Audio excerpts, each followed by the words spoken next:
Jadi kalau kami sebenarnya awalnya gitu ya, baseline-nya itu tetap dari corporate risk Pak ya, yang kami evaluasi setiap bulan sekali.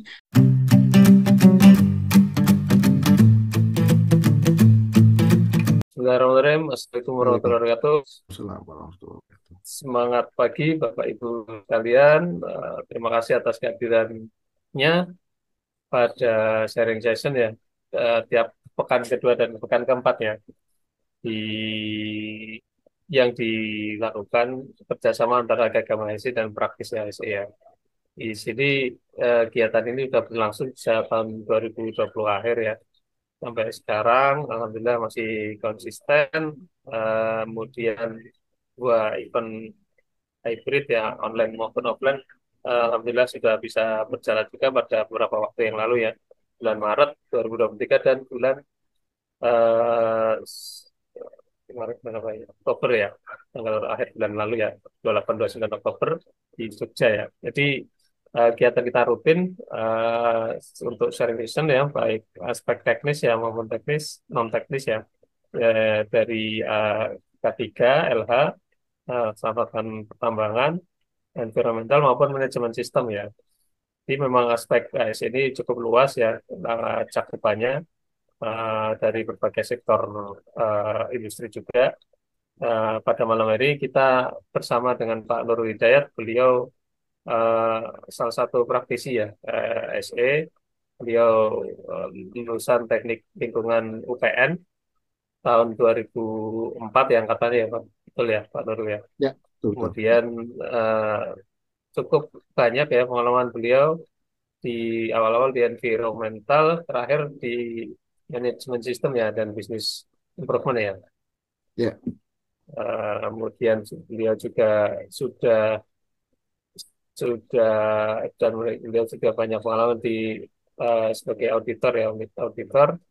Dan terakhir ya dinas di eh, grupnya Media Jaya Bersama ya, maupun 2000 apa PT Mitra di Aceh sekarang di Haro ya. Itu ya Pak Nurul ya. ya. Mungkin tanpa beranjang lebar ya, kita coba berdoa dulu ya, doa lalu kita sedikit mungkin masih foto bersama ya, izin. Kemudian baru kami persilakan ya Pak Nurul memberikan sharing. Sebelum kita awali kegiatan kita malam hari ini, kita berdoa menurut kepercayaan kita masing-masing, berdoa dipersilakan. Cukup. Kami persilakan Pak Nurul, waktu dan layar kami persilakan. Baik, terima kasih. Warahmatullahi wabarakatuh. Salam sejahtera untuk kita semua. Selamat malam, rekan-rekan HSE UGM ya, berarti ya. Ini HSE UGM. Saya perkenalkan ya. Mungkin belum pada kenal saya, tapi ada beberapa senior-senior saya dan guru-guru saya ada di room ini nih gitu ya. Pak Faisal dan ada di sini. Jadi mohon izin ya, eh, para senior, saya ya sedikit sharing lah ya, sebenarnya diminta oleh Mas Haruno kemarin gitu ya. Agak dadakan mintanya, sebenarnya nggak dadakan sih, udah dari minggu lalu, cuma sayanya yang berhalangan gitu ya. Tapi alhamdulillah minggu ini saya ada waktu, saya bisa sharing lah ke teman-teman semua. Baik, tidak panjang lebar, saya mungkin pertama saya memperkenalkan diri ya. Tadi udah dijelaskan oleh Pak Mas Haruno ya. Jadi saya Nurul Hidayat. Saat ini saya bekerja di per September 2023 kemarin saya berpindah dari MIFA Bersaudara ke holding company di PT Media Jaya Bersama sebagai Strategic Management Office and Business Improvement gitu ya. Jadi baru saja berpindah ke head office ya. Sedikit menjelaskan, jadi tadi sudah diberikan informasi gitu ya, kalau PT Faber Saudara itu lokasinya ada di area Ibu semua ya yang ada di room ini. Jadi mungkin ada yang belum tahu, PT Faber Saudara adalah anak perusahaan Media Jaya Bersama ya, yang salah satu pemegang izin operasi eh, usaha pertambangan, ya IP produksi sesuai dengan keputusan Bupati Aceh Barat yang sudah memperoleh CNC di tahun 2014. Kita melakukan pilot project di tahun 2012 dan bulan Oktobernya kita shipment pertama gitu ya, dan penjualan pertama ke pabrik semen di Lokna gitu ya. Kemudian secara perizinan kita luasnya di 3.134 tambang kita batu bara gitu ya. Cadangan kita di 218 ribu ton, 218 juta ton ya, sesuai dengan RKB 2022. Ini saya belum update ke RKB 2023-nya. Jadi ini corporate structure, di perkenalan sedikit terkait MIFA gitu ya dan Media J bersama. Jadi MIFA itu merupakan anak perusahaan dari Media J bersama, dan Media J bersama merupakan anak perusahaan dari dua holding besar yaitu AB Investama dan Media Group yang di bawah dinaungi oleh dua perusahaan ya, asing bergerak di bidang mining gitu ya. Kalau Reswara Minergi Hartama yaitu yang fokus ya, jadi bisnisnya ABM Investama yang fokus ke uh, mining concession gitu ya. Mining concession itu fokusnya ke Reswara Minergi Hartama. Kemudian di Inti Murni Kencana ini yang di bawah Media Group yang overall secara bisnis mineral dan batu bara di bawah Inti Kencana. Ini adalah visi, misi, dan core value serta tujuan perusahaan dari PT Info Bersaudara ya, menjadi produsen batu bara kelas dunia dan mitra yang terpercaya dalam mewujudkan pertumbuhan wilayah berkesinambungan. Nah, untuk mendukung visi tersebut, kita menetapkan perusahaan menetapkan 4 misi gitu ya, selalu terus-menerus menciptakan lapangan kerja yang layak dan berkualitas, selalu memastikan pertumbuhan bisnis berkelanjutan, senantiasa menyediakan solusi bernilai tambah, dan secara aktif terlibat dalam masyarakat sebagai warga korporat yang baik. Untuk nilai inti, mungkin di semua grup ABM sama ya nilai intinya gitu ya, integritas, pengembangan berkelanjutan, keunggulan, proaktif gitu ya, kemudian tanggung jawab dan kerjasama kelompok. Sedangkan untuk tujuan di PT Info Bersaudara itu ada 7 tujuan, yang salah satunya adalah di poin 4 yaitu melakukan operasi pertambangan yang unggul, meningkatkan kematangan kinerja keselamatan pertambangan, meningkatkan pengelolaan lingkungan hidup, dan biaya operasional yang efektif. Itu adalah salah satu tujuan ada di PT Viva Bersaudara.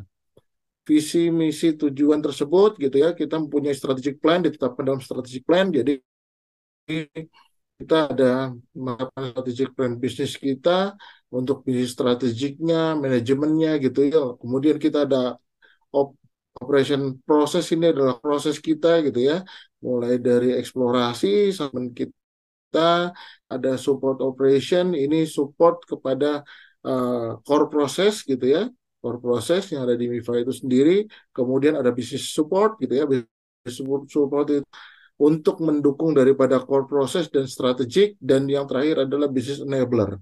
Business enabler ini adalah fondasi terbawah untuk memperkuat sebuah bangunan gitu ya, sebuah bangunan bisnis, sebuah uh, kerangka bisnis kita ya, agar tidak runtuh. Yang pertama terkait human capital atau human resource ya, termasuk dengan people development ya gitu ya. Kemudian yang kedua adalah kita sudah berada di dunia digital, berarti kita masuk pada strategic plan digitalisasi, data management ya, business automation gitu ya. Ini yang menjadi baseline di perusahaan kami. Ini ada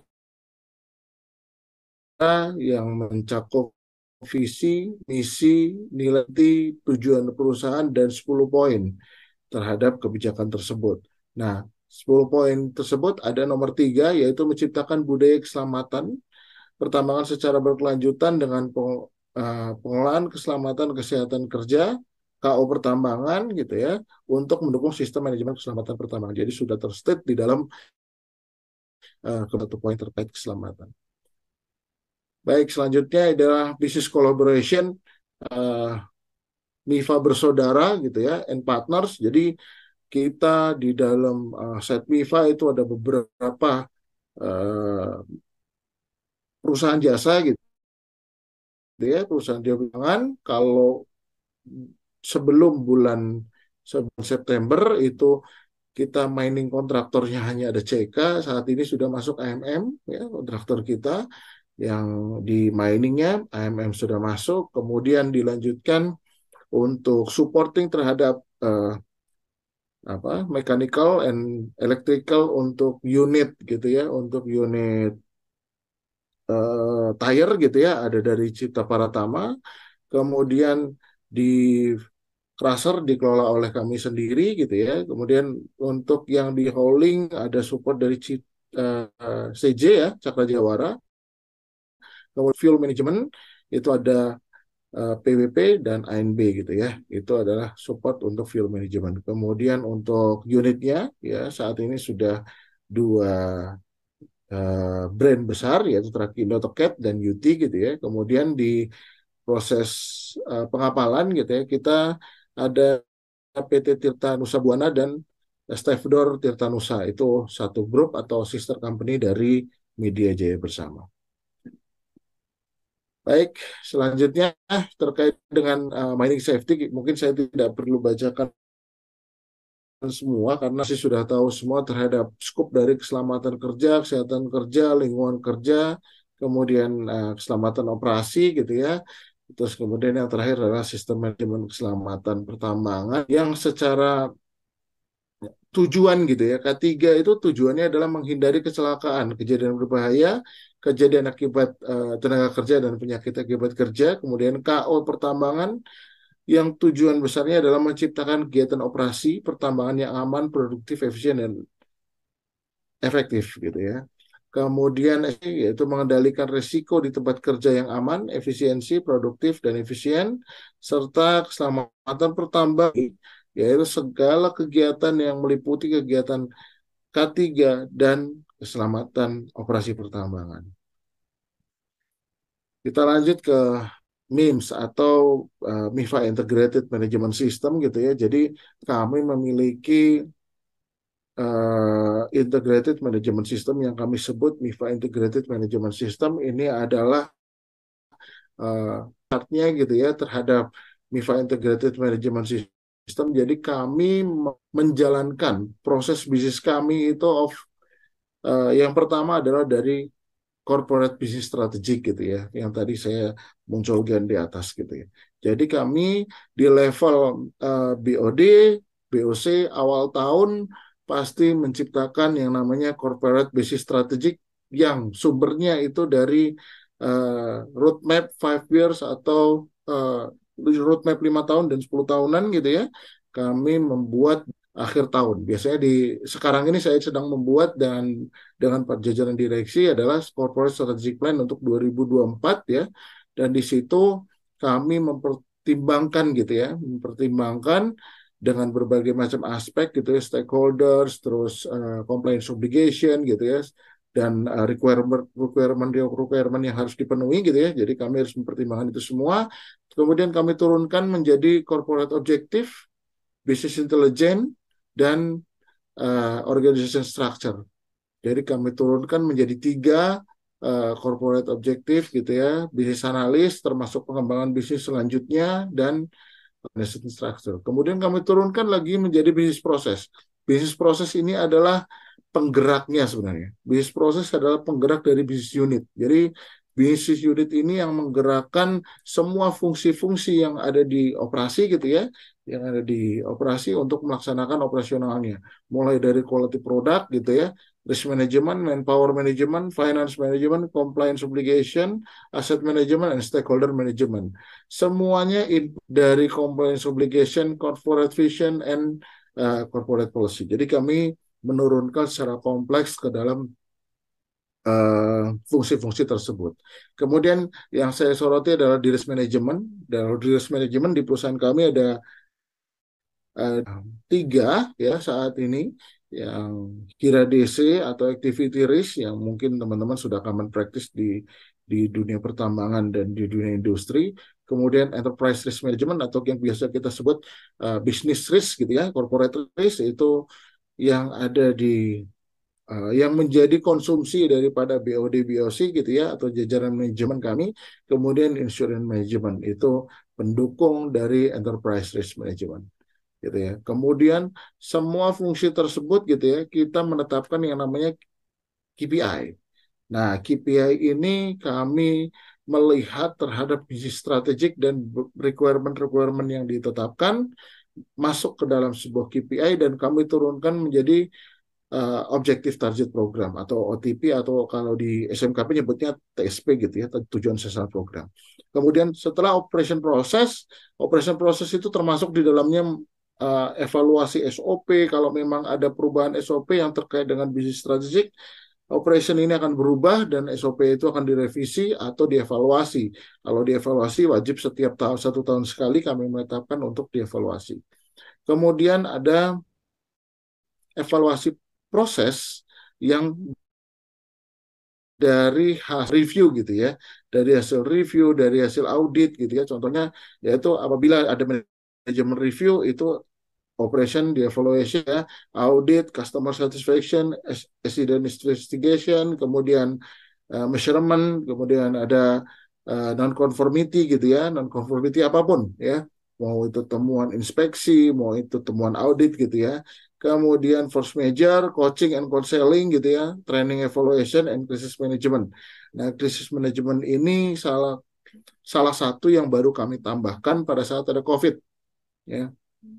Pada saat ada COVID di 2020, framework ini baru muncul. Krisis manajemen saat itu dengan adanya pandemik kita tidak memperhitungkan adanya apa namanya, memprediksi resiko proses berhenti akibat adanya COVID tersebut gitu ya. Jadi kita membuat krisis manajemen ini untuk mengidentifikasi lebih detail dan merencanakan bisnis continuity-nya gitu ya, dan action plan-nya agar bisnis tetap berjalan gitu ya.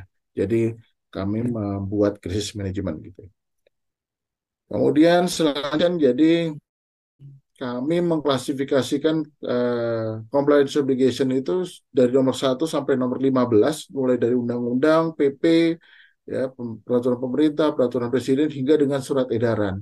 Kemudian untuk other requirement gitu ya, kami ada perizinan, surat pengesahan, terus MOU, standarisasi dan kontrak, dan untuk opportunity for improvement kita sedang memasukkan saat ini gitu ya, sedang memasukkan kelayakan SPIP, kompetensi tenaga kerja, lisensi kiper ke dalam satu framework kita. Ya, sebenarnya itu datanya sudah ada, tetapi berintegrasi gitu ya, belum terintegrasi untuk 4 data tersebut ke framework yang sudah kita punya gitu ya. Jadi kita melakukan identifikasi dulu peraturannya, kemudian melakukan hasil identifikasi tersebut, diperiksa, diidentifikasi ya. Kami punya tim sendiri gitu ya, untuk tim compliance obligation and reporting kami ada sendiri. Kemudian analisa risiko dan peluang, kita melakukan analisa risiko dan peluang dari requirement yang kita wajib penuhi. Jadi kita mengajukan, nantinya kita melakukan analisa, terus kita menilai risiko dan peluangnya, sehingga manajemen tahu apa plus minusnya kalau kita penuhi ini gitu ya. Jadi risiko dan peluangnya dan risk and opportunity-nya gitu ya, need and expectation-nya, need and expectation-nya dari risk and opportunity ya, setiap requirement tersebut. Kemudian kita mentaati kewajiban tersebut serta kita melakukan evaluasi. Ini adalah contoh dashboard yang ada di kita gitu ya. Jadi kami sudah satu framework digital yang kami memanfaatkan apa namanya, tools yang ada di kita di Microsoft. Mungkin kalau teman-teman sudah menggunakan Microsoft Teams, terus sudah menggunakan Microsoft Project gitu ya, sudah menggunakan Microsoft Power BI gitu-gitu. Nah, kami menggunakan tools yang ada di perusahaan kami. Ini adalah framework yang sudah terintegrate gitu ya, dan saat ini sedang dimasukkan 4 poin tadi, termasuknya kelayakan dan lain-lain. Ini adalah kayak indikator performance sebagai sampel saja. Kami kayak indikator kami digital, kami lakukan monitoring secara real time gitu ya, secara real time, dan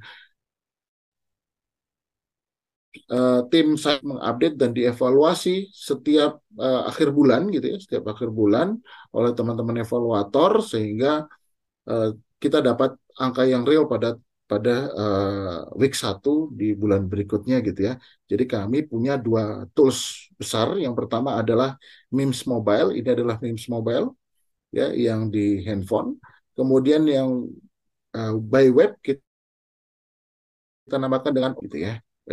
MDB lah, semua ada di sini, production ada, compliance obligation gitu ya, KPI, terus planning gitu ya, ada semua di OMDB. Kemudian ini adalah KPI cascading gitu ya. Jadi kalau mungkin teman-teman kalau yang nggak asing, jadi KPI itu kami melakukan cascading karena kami menggunakan balance scorecard gitu ya, balance scorecard. Jadi cascading level mulai dari komisaris, direktur, GM gitu ya, uh, division head, dev head, section head, coordinator dan staff semuanya cascading level. Jadi misalkan contohnya di KPI itu untuk di direksi KPI-nya adalah zero fatality and zero LTI gitu ya. Nanti di GM-nya itu turunannya gitu ya. Turunannya misalkan bisa saja misal reduce accident frequency rate gitu ya. 25% for GM gitu ya. Ini di GM. Jadi zero fatality dan zero KAPTK itu ada di direksi gitu ya. Nanti di GM, division head itu turunannya gitu ya. Jadi cascading level. Itu contoh penetapan KPI yang kami lakukan. Kemudian ini adalah OTP. OTP ini seiring sejalan dengan tujuan perusahaan 7 tadi dan KPI. Jadi yang 7 tadi, tujuan tadi adalah kita harus mengintegrasikan dengan KPI terlebih dahulu. Jadi kami mengintegrasikan antara KPI dengan tujuan perusahaan dulu yang ada di kebijakan tersebut, gitu ya. Kemudian baru kami turunkan programnya, ya. Sasaran dan tujuan sudah kita tetapkan, programnya tinggal kita turunkan lagi. Nah, turunkan program ini baru yang itu yang detail dan diukur untuk mendukung atau memastikan tercapaian terhadap KPI tersebut.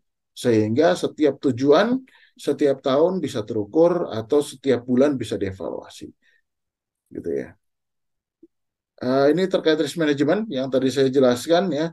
Jadi ada dua ya, activity risk dan corporate risk gitu ya. Yang insurance itu adalah pendukung daripada uh, corporate risk ini ya. Jadi nanti pada saat kita bicara insurance pasti akan memintanya terhadap corporate risk gitu ya.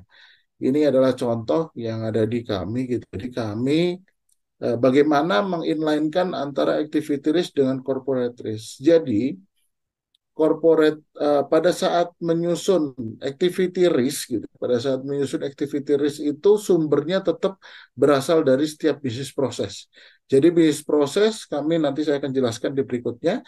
Bisnis proses itu kami ngambil yang level 2-nya.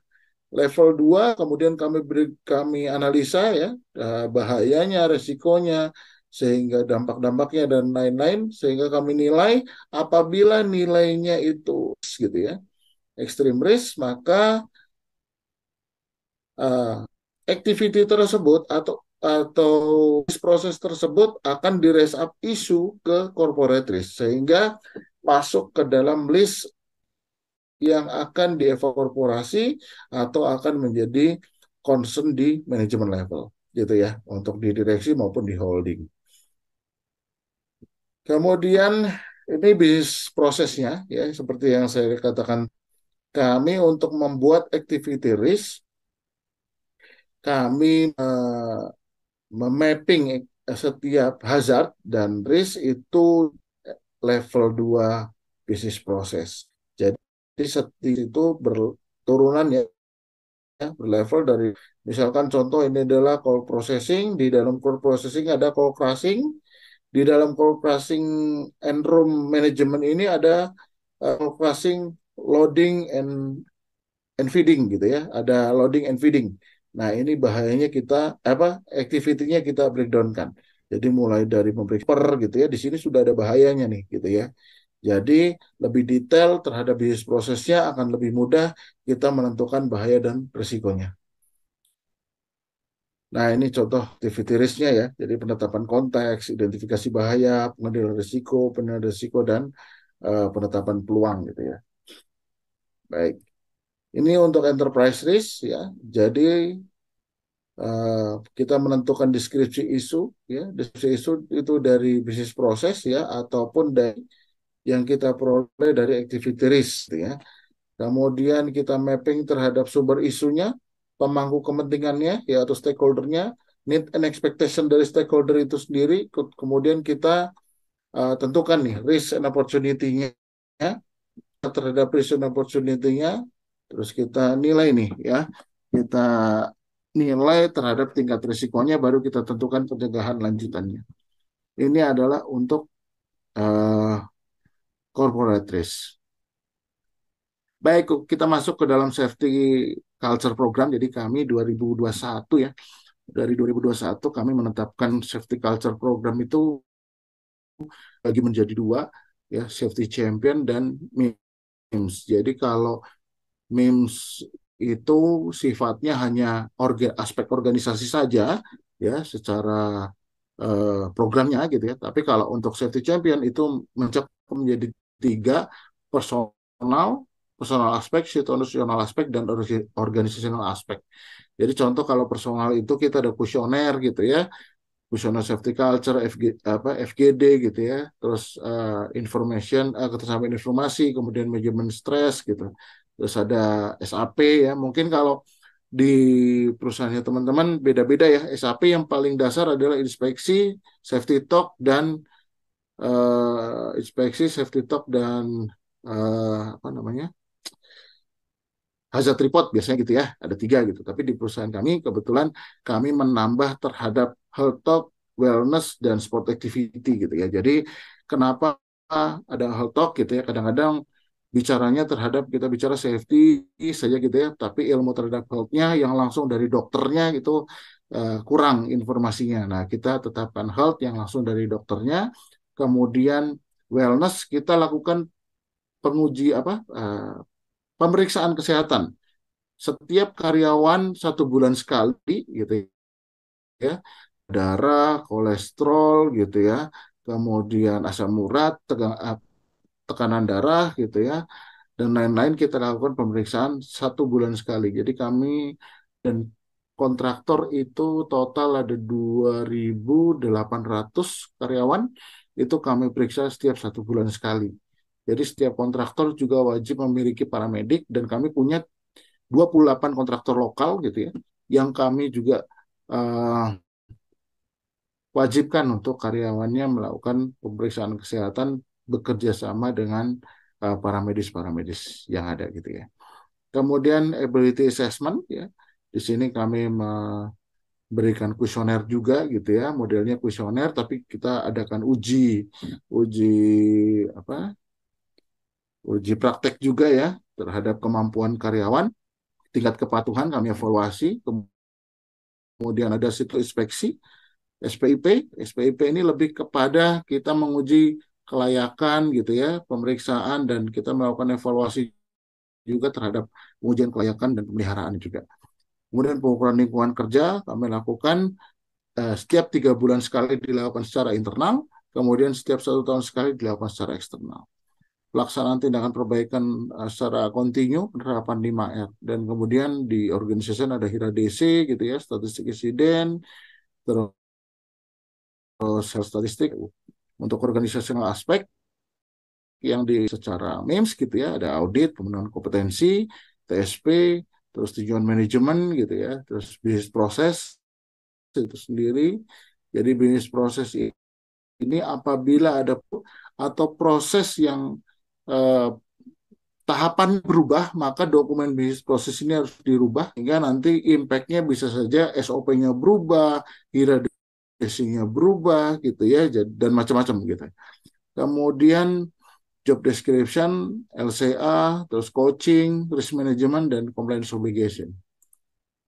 Ini adalah personal champion ya, jadi kita membentuk terhadap kesadaran gitu ya, maksudnya kita membentuk terhadap kesadaran. Jadi program sebenarnya cuma occupational safety accountability program, partisipasi, komunikasi, motivasi, kampanye, dan kesadaran. Sebenarnya dalam OSAP ini jadi kita modelnya membentuk leader-leader yang dapat merangkul timnya gitu ya. Programnya satu leader dapat merangkul timnya, berapa timnya. Nah, itu akan menjadi tim membernya sehingga nilai poin dia bertambah gitu ya. Nilai poin dia bertambah saat misalkan timnya aktif gitu. Misalkan timnya yang anggota dia sendiri atau mungkin orang lain ya, tidak harus anggotanya. Misalkan orang lain dirangkul untuk support terhadap OSAP ini, maka nilai dia akan bertambah dan itu dievaluasi setiap bulan sekali gitu ya. Kemudian kita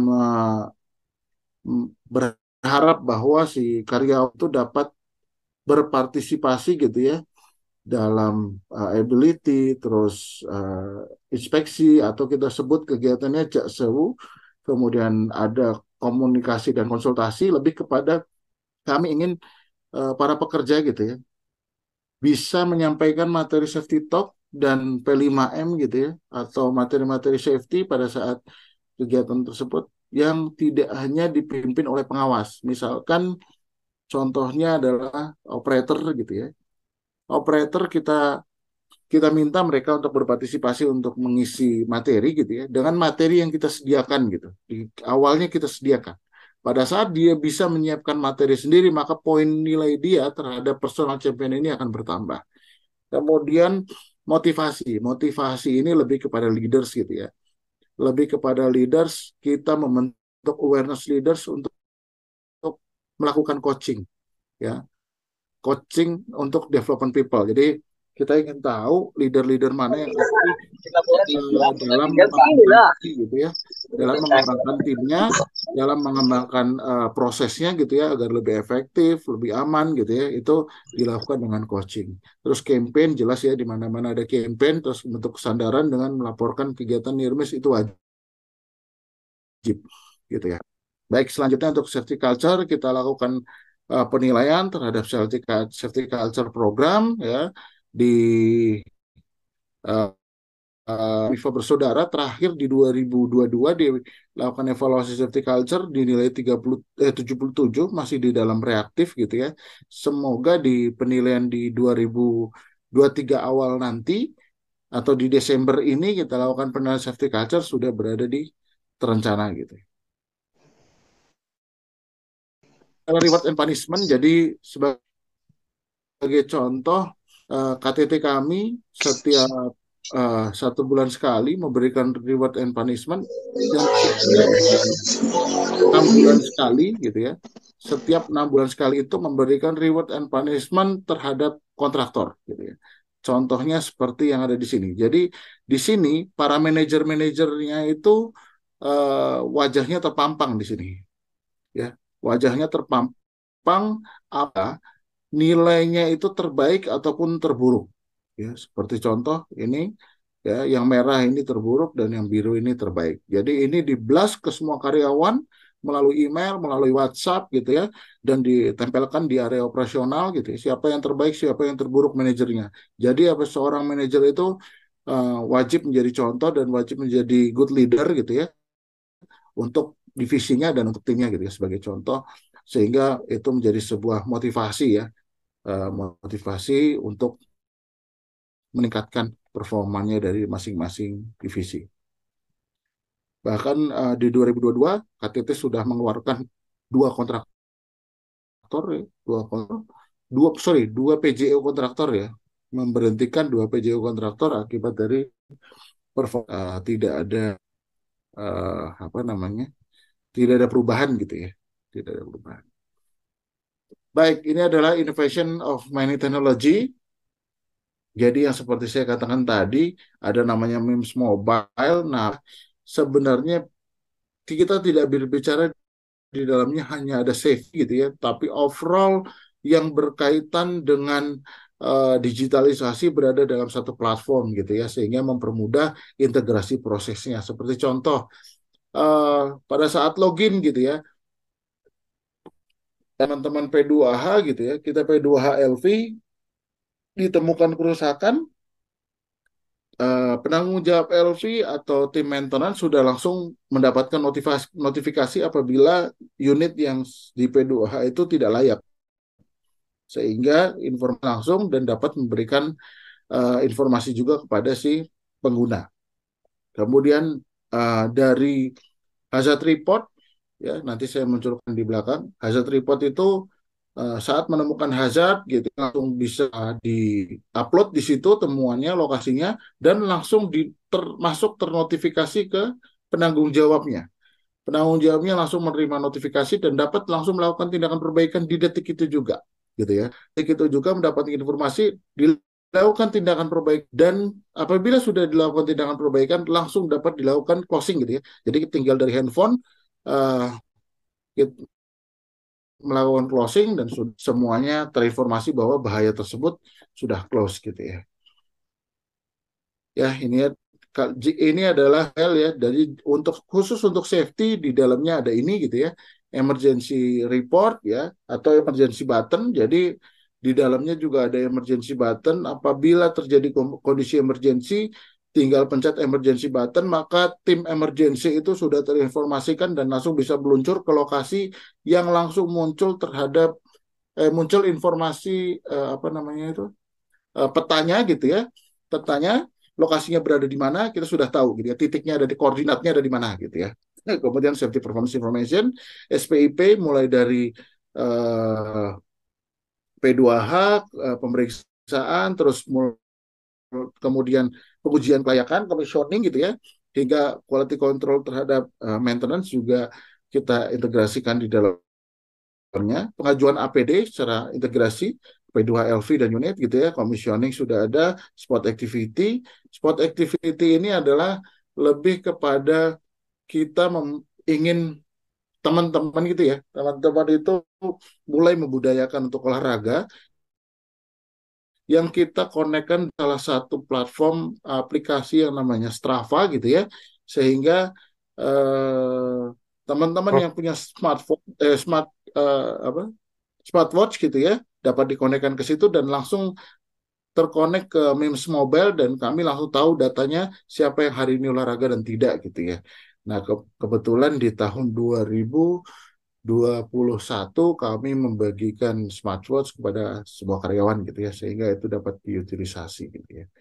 Inspeksi juga sama ya, inspeksi sama seperti health report dapat ditemukan di situ sekalian gitu, tapi harus terencana dan harus diketahui pengawasnya gitu. Ini adalah flowchart digital sistemnya gitu ya. Ini accountability. Jadi yang tadi saya katakan, untuk inspeksi kami membuat jadwal selama 1 tahun, menetapkan areanya. Untuk tim inspeksinya, jadi inspeksi terencana itu kami membentuk beberapa kelompok, ya, beberapa kelompok di sini. Nah, di dalamnya itu mulai dari level GM sampai dengan level officer. Ya, di sini ada 2 GM, terus ada 7 senior manager gitu ya, dan ada belasan manager, kemudian puluhan dev head gitu ya, dan section head dan lain-lain gitu ya. Jadi semuanya ini ditandatangani oleh semua pihak, semua leader gitu ya, dan mereka memiliki kewajiban untuk melakukan inspeksi 2 minggu sekali gitu ya. Satu grup mau diwajibkan inspeksi 2 minggu sekali. Ini untuk safety talk dan health talk gitu ya, dilakukan di semua area operasional. Itu tuh hazard report ya, seperti saya katakan tadi, saat melakukan temuan gitu ya, langsung dapat diri oleh divisi safety gitu ya, oleh tim safety, departemen safety akan dilakukan evaluasi atau verifikasi gitu ya. Tapi apabila itu laporannya benar, langsung dapat dilakukan close gitu ya. Ini inspeksi sama juga ya, mulai dari pembuatan jadwal. Jadi inspeksi terencana itu dibuatkan kelompok-kelompok yang mereka wajib membuat email atau membuat undangan inspeksi, ya, undangan inspeksi minimal 2 hari sebelumnya. Jadi sebelumnya kita harus membuat undangan inspeksi dari platform dulu, terinformasikan dulu ke usernya, benar nggak nih sesuai jadwal. Jangan-jangan tidak sesuai jadwal nih, hanya hanya pengen inspeksi-inspeksi aja. Nah ini nggak boleh nih, gitu ya. Jadi sudah sesuai dengan jadwal. Karena jika tidak sesuai dengan jadwal akan bentrok dengan grup lainnya gitu. Karena itu jadwalnya sudah padat sekali gitu ya. Kemudian nanti di pihak penanggung jawab akan menanggapi oke atau tidak. Kalau oke, maka di platform ini akan keluar formnya, akan muncul form inspeksinya, checklistnya gitu ya. Baru muncul checklist seperti ini, gitu ya. Baru muncul checklist seperti itu. Nah, saat sudah muncul checklist, nanti baru kita bisa melakukan inspeksi, gitu ya. Inspeksi, jika tidak sesuai, maka muncul fotonya, gitu ya. Jika tidak sesuai, muncul fotonya. eh,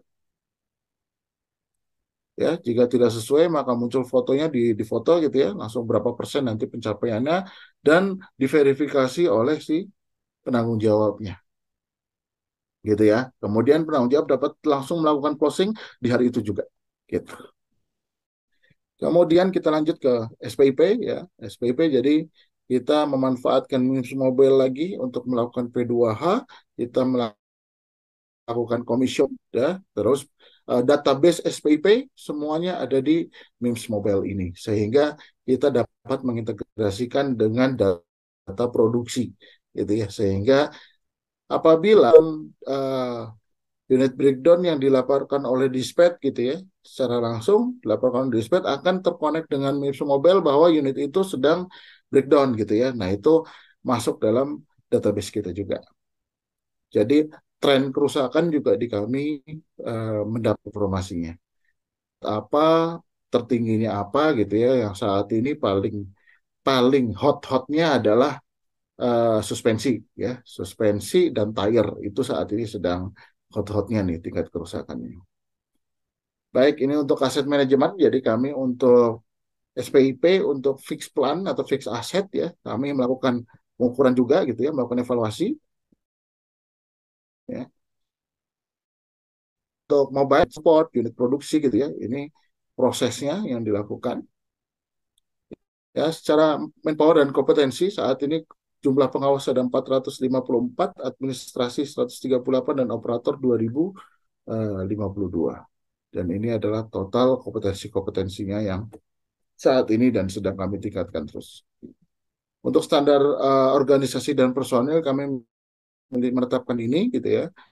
Di dalamnya berisi terkait penetapan struktur organisasi, penetapan komite, pengesahan penanggung jawab operasional, penunjukan pengawas teknis, penunjukan tenaga teknis, penetapan uh, integrasi job desk, ya, kemudian tren TNA dan kompetensi matrix. Ini di dalamnya berisi tentang beberapa poin di atas.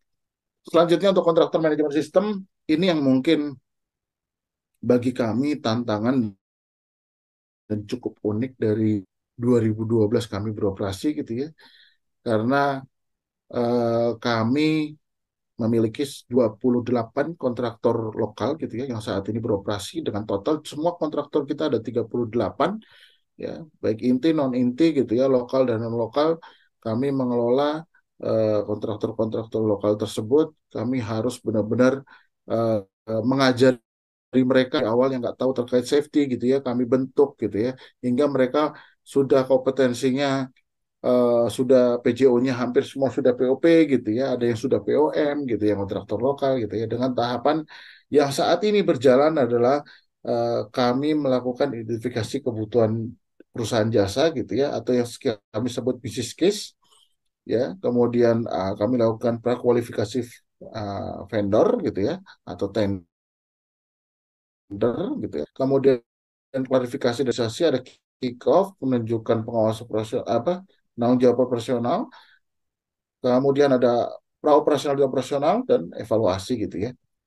Ini adalah tahapan yang ada di kontraktor manajemen sistem kita. Sedangkan untuk evaluasi, kami lakukan evaluasi performance itu setiap 1 bulan sekali, yang di dalamnya itu termasuk evaluasi terhadap eh, OSAP gitu ya, atau Occupational Health Safety Accountability Program dari setiap kontraktor. Kemudian dari hasil 6 evaluasi setiap bulan tersebut, penilaian setiap bulan akan masuk ke dalam evaluasi, akan masuk evaluasi 6 bulan sekali, yang nanti akan menjadi besar dalam menentukan penilaian akhir daripada pencapaian kontraktor atau performance kontraktor tersebut gitu ya, oleh user, safety, dan pihak procurement atau pihak vendor management gitu ya. Kemudian untuk evaluasi PJO kami lakukan setiap 6 bulan sekali, dan langsung dievaluasi oleh KTT gitu ya. Baik, selanjutnya ini adalah unit population yang ada di area operasional kita. Untuk unit OB removal ada 88, untuk call gating kita ada 76, kemudian call crushing kita punya 4 unit ya, dengan fixed crusher 2 dan mobile crusher 1 gitu ya. Kemudian untuk hauling kita ya, kita punya total 30 unit, dengan call barging kita punya 2 vendor, 2 feeder, dan 9 takset gitu ya. Ini adalah untuk operasional yang berlangsung di PT Freeport Bersaudara. Ini adalah kontraktor manajemen kita. Ini yang, mohon maaf, ini belum terupdate ya. Harusnya totalnya 38 ya.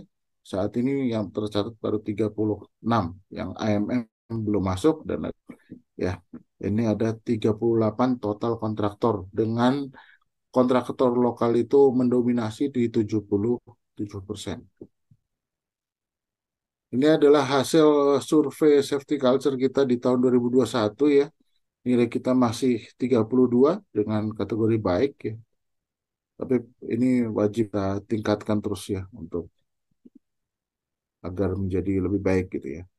Kemudian ini ability assessment yang dapat mendukung terhadap pengembangan individu. Salah satu pengembangan individu kami mengevaluasi berdasarkan tes online dan tes apa namanya, tes praktek gitu ya. Apabila itu berhubungan dengan unit, terus mechanical, electrical, itu kami ada praktek gitu ya. Kemudian hasil ini kami masuk ke dalam matrix training gitu ya, atau kalender matrix kita ya, itu kita masukkan sehingga kita dapat merekomendasikan di tahun depan paling yang paling dominan adalah training apa nih yang perlu kita adakan gitu ya, dan paling paling urgent apa yang harus kita trainingkan gitu ya, untuk si pengawas operasional atau pengawas teknis ataupun tenaga teknis ataupun yang lainnya gitu ya. Baik, ini untuk work permit ya. Ini saat ini per bulan, kalau tidak salah per bulan eh, Oktober gitu ya. Saat bulan Oktober ini sedang di-create ya, untuk pengajuan izin kerja online, bisa langsung approval oleh KTT di detik itu juga apabila sudah di-assess oleh tim safety gitu ya. Tim safety sudah validasi, sudah assessment lebih lanjut, baru eh, apa KTT dapat melakukan atas rekomendasi dari safety dan pengawas operasional serta departemen head eh, dari departemen tersebut gitu ya. Ini adalah untuk investigasi ya, untuk investigasi kami melakukan layering investigation gitu ya. Jadi untuk kejadian property damage gitu ya, property damage dengan skala menengah, dengan skala rendah, menengah, atau tinggi, itu per level gitu ya. Apabila sudah level yang paling tinggi itu wajib oleh diinvestigasi oleh manajer. Apabila menengah itu cukup DP dan section head-nya gitu. Kemudian occupational health program gitu ya. Di sini kita ada promotif, ya, preventif, kuratif, dan rehabilitatif gitu ya. Ya mungkin hampir sama lah ya dengan di perusahaan broadcast gitu ya. Kemudian ada spanduk. TikTok itu lebih kepada sharingnya para ibu-ibu yang perempuan gitu ya. Jadi pada saat bapaknya ini sholat Jumat gitu ya, dan mereka setelah sholat zuhur mereka akan TikTok gitu ya setiap hari Jumat, family visit, terus internal training gitu ya untuk promotifnya. Preventifnya kita ada OSAP, random narkotik, MCU gitu ya. Kemudian inspeksi, terus special HRA, HIDOC. Nah, ini mungkin saya bahas ya, ada ininya. Fatigue management dan diagnosis untuk kuratif, ada kotak P3K dan EWOS, dan untuk rehabilitatif home visit dan assessment rawat, uh, pos rawat inap gitu ya. Ya, ini adalah occupational health program untuk promotifnya ya. Jadi coba membuat setiap 1 hari sekali sosialisasi Kepdirjen sorry, Capman 1827 gitu ya. Kami setiap hari itu sharing di broadcast gitu ya. Ini untuk campaign 365 hari, terus ini ada tiltok gitu ya. Ini yang seperti saya sampaikan tadi. Terus ada home visit, kita kunjungi rumah karyawan yang berisiko tinggi terhadap kesehatan. Contohnya berdasarkan MCU atau pemeriksaan bulanan kesehatan yang tinggi dan memiliki risiko tinggi, ini kami datengin. Kemudian yang sering mengalami fatigue atau yang tingkat eh, atau yang sering sakit gitu ya, sering sakit yang kita ketahui dari klaim pengobatannya dia gitu atau kunjungan ke klinik gitu ya. Ini kami kunjungi ke rumahnya. Kemudian ini kami datangkan para keluarga untuk set visit gitu ya, set visit untuk menerima edukasi dari kami, terus ini lokasi kerja suaminya gitu ya, mengunjungi lokasi kerja suaminya untuk melihat resiko-resiko tinggi eh, para suami gitu ya menghadapi pekerjaannya. Kemudian untuk preventifnya ini salah satunya HIDOC. HIDOC ini adalah pop up ya, pop up di MIMS Mobile. Apabila kita login masuk MIMS Mobile di awal shift, kita akan muncul pop up HIDOC menanyakan terhadap kondisi kita saat ini, jam tidur, minum obat atau tidak gitu ya, jam tidur atau lamanya tidur, terus mengkonsumsi obat atau tidak, terus kondisi secara mental kita gitu ya, apakah sedang mengalami stres atau gimana, nah, itu kita tanyakan. Apabila jam tidurnya kurang gitu ya, kurang dari 6 jam, maka dokter kita langsung menghubungi karyawan tersebut by phone. Karena untuk login ini salah satunya adalah menggunakan handphone yang aktif. Apabila tersebut dinyatakan sakit ya, menyatakan dirinya sakit, maka dokter juga bisa langsung telepon, kemudian apabila dia mengkonsumsi obat juga langsung telepon, dan apabila di situ dia menulisnya atau memilihnya stres, maka dokter juga harus telepon gitu ya, langsung telepon ke usernya. Terus apabila ditemukan bahwa stres, kondisinya stres dan berbahaya, langsung diperiksa gitu ya, diperiksa dulu, dipanggil pengawasnya, apabila memang eh, mengalami gejala yang membahayakan, tidak diizinkan untuk melaksanakan operasional. Ini untuk health personal accountability ya. Kami melakukan pemeriksaan kesehatan setiap 1 bulan sekali ya. Ini jadi kami langsung datang ke area. Jadi para medik kami langsung datang ke area operasional, jemput bola kepada karyawan gitu ya. Kepada karyawan untuk ngecek kesehatannya setiap bulan. Kemudian ini adalah coaching dan konseling dari abnormalitas. Nah, setiap bulan setelah melakukan pengecekan tersebut, jika ditemukan abnormalitas, maka user itu atau si karyawan tersebut akan dipanggil oleh dokter dan akan dilakukan coaching. Dari hasil coaching tersebut akan dilaporkan kepada manajernya, gitu ya, akan dilaporkan kepada manajernya. Oke. Nah, ini untuk sport activity, maaf. Untuk sport activity ini yang terkonek dengan Strava ya. Jadi apabila teman karyawan melakukan olahraga itu langsung terdeteksi di sini ya. Berapa jam melakukan olahraga, berapanya dan lain-lain gitu ya. Oke, kemudian ini fatigue management, kami melakukan assessment juga di fatigue management gitu ya dengan individual fatigue likelihood assessment. Kemudian kami di unit-unit yang hauling gitu, unit hauling dan gating itu kami memasang fatigue kamera yang langsung teridentifikasi seperti ini. Apabila menguap ya, mengedipkan mata terlalu lama, itu alarm alarm berbunyi dan notifikasinya langsung ke dispatch. Jadi kami ada dispatch yang khusus untuk fatigue gitu ya, yang ada di kontraktor kami gitu ya. Mereka menggunakan dispatch yang langsung dapat menginformasikan ke pengawas bahwa si driver ini atau operator operasi fatigue dan di langsung di ini ya, oleh pengawasnya gitu ya, langsung diberhentikan dan dicek. Kemudian kami ada pengecekan fatigue yang dilakukan pada shift siang dan shift malam ya. Jadi setiap shift itu dilakukan pemeriksaan fatigue. Namun apabila case-case tertentu kami contoh event-event tertentu kami mengadakan tes fatigue itu tidak 2 kali tapi 4 kali. Contohnya seperti Piala Dunia. Piala Dunia kemarin kami melakukan fatigue dalam satu shift itu 2 kali, siang dan malam itu berarti. Jadi kami tidak ingin kecolongan gitu. Jadi kami mengambil opportunity di satu shift ada 2 kali pemeriksaan. Kemudian di bulan puasa juga sama, kami melakukan pemeriksaan di 2 kali sih. Baik ini untuk fitur. Jadi untuk kami melakukan analisa fitur work itu berdasarkan MCU, terus pemeriksaan kesehatan khusus, terus kebijakan pengendalian alkohol dan narkotika kita buat, gitu. Kemudian bugar dan waktu tidur minimal, eh, kemudian sport activity dan wellness monitoring. Ini adalah program fitur work kita. Untuk industrial hygiene, ya mungkin sama ya setiap tahun kita lakukan gitu ya. Terus pengendaliannya kami lakukan dari hasil rekomendasi gitu ya.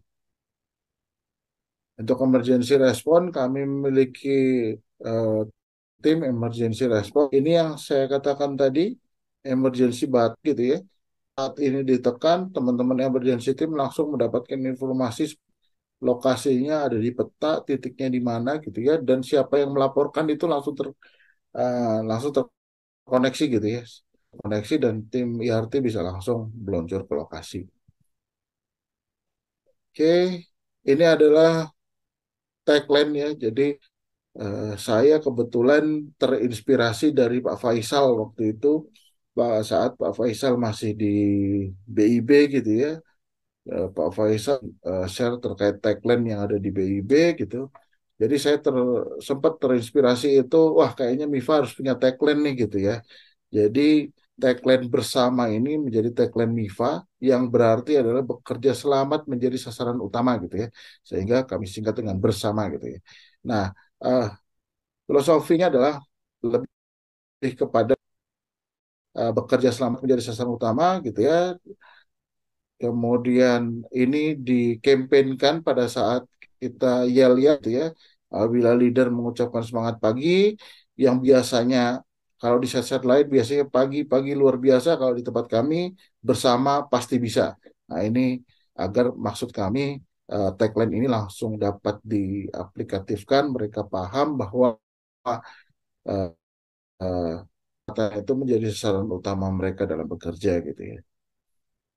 Nah, dalam menentukan bersama itu kami kembali kepada mind mapping gitu ya, mind mapping dari teks tersebut gitu ya. Jadi apa itu bersama, saya bersama gitu ya. Ini kami tanamkan dan kami sharing ke teman-teman, ke karyawan gitu seluruh pada saat safety talk, pada saat eh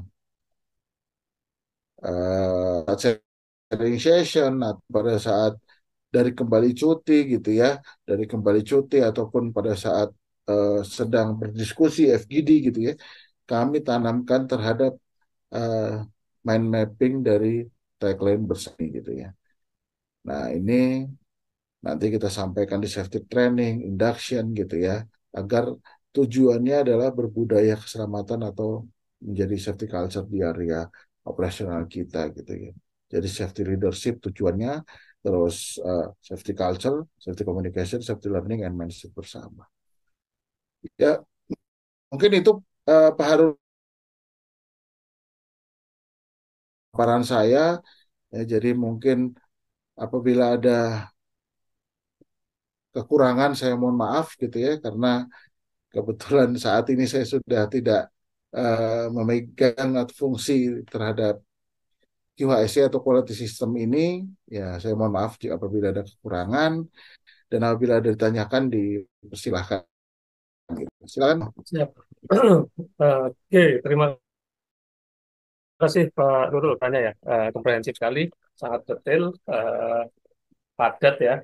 Itu menggambarkan bagaimana apa yang menjadi program dan implementasinya di PT Mifak Saudara dan dengan connect ya antara visi misi, kemudian KPI, kemudian menjadi program yang diimplementasi di lapangan ya sangat komprehensif ya, dan ditambah lagi dengan progres digitalisasi yang langsung uh, inline ya, langsung inline dengan KPI ya Pak ya, Pak Nur tadi Betul, ya. Jadi memang betul. terukur sekali ya. Jadi ini patut dicontoh ya, kadang kita membuat program tapi mungkin belum inline secara sekomprehensif ini ya, gambar seperti ini. Pak Eko Tanda. Oke, ya langsung Pak, terlalu larut.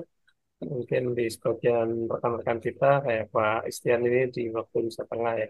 Itu satu pertanyaan nih dari ada yang mau bertanya via offline dulu, via apa namanya, open mic dulu, teman-teman, rekan-rekan, ada nggak? Kami persilakan kalau ada. Kalau nggak, kami bacakan dulu nih pertanyaan dari Pak Bagus Saleh ya. Pak Bagus Saleh bertanya atau memberikan ini ya, presentasi dan sharing yang menarik kalau kita saja mendapatkan pemaparan sebegitu, sebagaimana dengan para pekerja di perusahaan PT Wiba Persaudaraan. Seberapa jauh dan luas pemberian informasi semacam ini mungkin ya kepada mereka ya. Terus jadi pengen tahu nih, apakah ada program dan cara untuk mendapatkan info seberapa pemahaman para pekerja terhadap safety program tersebut di perusahaan. Nah, oke, monggo langsung dijawab aja Pak Nur. Oke, baik. Terima kasih Pak Bagus Saleh. Jadi yang pertama, bagaimana dengan para pekerja di perusahaan gitu ya, seberapa jauh dan luas pemberian informasi. Jadi gini Pak, kami launching terhadap program-program ini gitu ya. Biasanya itu pada saat kami melakukan assessment, sebelum kami launching, kami ada namanya komunikasi dan konsultasi, Pak. Jadi pada saat kami ingin meluncurkan sebuah program, kami panggil dulu, Pak, kontrak pertama PJO dulu nih. Kami panggil PJO-nya dulu, ya penanggung jawab operasionalnya, untuk kita FGD dulu, Pak. Kita ada forum group discussion, kita tangkap informasi dari mereka, mau ada yang pro, ada yang kontra, ada yang memberikan masukan, itu kita tampung dulu, Pak. Gitu ya. Kita tampung dan kita mencoba merangkainya. Jika bisa dirubah di situ, bisa kita ambil keputusan di situ, maka kita langsung melakukan perbaikan di situ. Itu untuk dengan para penanggung jawab operasional. Namun, apabila dengan karyawan hingga level operator, pada saat induction itu kami sosialisasikan. Pada saat safety talk kami sosialisasikan. Pada saat operator itu ada kelas ya, baik dari trainer gitu ya, trainer-trainer yang untuk naik grade ataupun pengembangan development daripada si operator itu dan mekanik itu bisa biasanya gitu ya. Mereka disosialisasikan juga di dalam training itu gitu ya. Jadi program-program safety itu selalu masuk ke dalam rencana pengembangan daripada si karyawan gitu. Itu untuk uh, ketersampaian informasi gitu ya. Kemudian program untuk mendapatkan info seberapa paham. Baik, tadi saya jelaskan ada ability assessment, Pak. Ability assessment itu ada kuesioner yang disebarkan ke semua karyawan, setiap level berbeda pertanyaannya, Pak. Yang operator berbeda dengan pertanyaan mekanik karena sifatnya apa? Kami mengambil pertanyaan itu sumbernya adalah dari SOP dan best practice pengoperasian unit, misalkan untuk operator. Kemudian untuk requirement yang ditetapkan oleh si tim gitu. Kemudian untuk staff, staff itu lebih kepada SOP-SOP dan requirement-requirement peraturan perundangan dan best practice operasional. Nah, hingga level manager itu berisi tentang case-case studi kasus gitu ya. Nah, itu kami mengukur berdasarkan ability assessment itu. Dan untuk yang operator pasti ada tes prakteknya. Untuk yang pelan pasti ada tes prakteknya. Gitu sih Pak. Untuk kami mendapatkan informasi seberapa paham para pekerja terhadap safety program dan kami pun di dalam ability assessment itu ada kolom komentar Pak ya, kolom komentar. Jadi kami tampung semua informasi yang ada dari si operator atau si mekanik atau seluruh pekerja. Itu Pak Bagus informasinya. Pak Bagus, apakah cukup Pak Bagus? Barangkali mau ditanggapi. Bagus Saleh. Pak Bagus ini sebagai informasi, beliau ada di Pertamina ya. Pengalaman sebelumnya banyak ya, yang termasuk pernah di KPC juga ya, termasuk yang mengawali membuka babat alas mungkin ya. Ketika di KPC sama itu pengalaman lagi, eh, luar biasa ya, beliau mungkin termasuk yang program membuat atau membuat program POP maupun menyusun mungkin ya salah satu yang merintis Kepmen Triple Five ya kalau di pertambangan. Cukup ya Pak Bagus ya? Nggak over. Ya, cukup. Terima kasih Pak Baik. Yurek. Yang saya maksud tentang penjelasan safety program bahwa perusahaan seperti ini, seperti ini, apakah juga disampaikan ke semua pekerja gitu. Oke, oke. Gitu. Berarti lebih kepada pencapaiannya Pak ya? Antara lain, bahwa kita Oke. ada di sini, kita mau ngapain, jadi perlu program ini gitu. Oke. Baik. Ya, eh Seperti yang saya katakan tadi Pak, kami ada forum group discussion. Memang Pak, sebelum-sebelumnya itu kami baru FGD sampai level staff Pak, sampai level staff sebelum-sebelumnya. Jadi kami menyampaikan eh, saat ini kondisi keselamatan pertambangan kita atau safety kita seperti ini gitu ya, statistiknya seperti ini, masalahnya di sini gitu ya. Nah, itu kami sampaikan pada saat FGD. Tetapi di tahun ini Pak gitu ya, di tahun ini kami sudah mengikut serta akan perwakilan dari pekerja. Memang belum semua pekerja, tapi perwakilan dari pekerja. Jadi misalkan operator untuk yang kami kan operatornya per kelompok-kelompok gitu ya, Pak ya. Jadi per kelompok kami ada perwakilan satu, satu, dua gitu ya. Itu yang kami ikut sertakan untuk dalam FGD. Gitu sih Pak Bagus. iya Pak.